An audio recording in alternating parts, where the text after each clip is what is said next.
Hello friends, welcome to Sushma சமையல். இன்றைக்கி இந்த பிரேக்ஃபாஸ்ட் ரெசிபி பண்ணுறதுக்கு இட்லி மாவு எடுத்துக்கோங்க.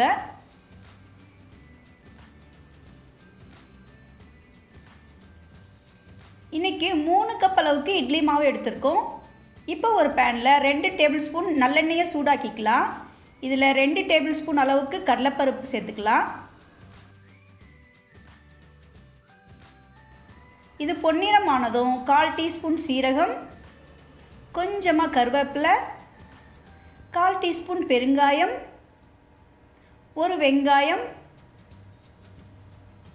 3 பச்சை மிளகாய், 1/4 கப் தேங்காயை கட் பண்ணி சேர்த்துக்கோங்க. இதை நல்லா 1 நிமிஷம் எண்ணெயில் வதக்கிக்கோங்க. இப்போது ஸ்டவ்வை சுவிட்ச் ஆஃப் பண்ணிவிட்டு ஆற விட்டுக்கலாம்.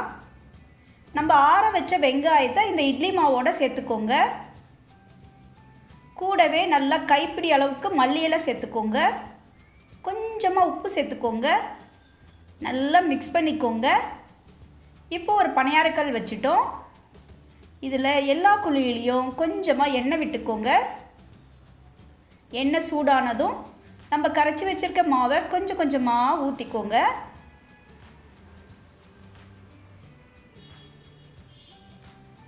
இப்போ அப்படியே சிம்மிலேயே 2 நிமிஷம் வச்சு நல்லா பொன்னிறமாக ஃப்ரை பண்ணிக்கோங்க. இதை நல்லா திருப்பி போட்டுக்கலாம்.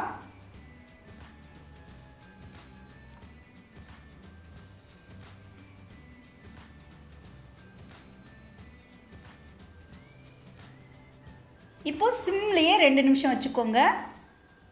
இப்போ பாருங்கள், நல்லா பொன்னிறமாக எவ்வளோ கிறிஸ்பியான பணியாரம் ரெடி ஆயாச்சு. இதை சட்னியோட சேர்த்து சாப்பிட்டீங்கன்னா சும்மா சூப்பராக இருக்குங்க.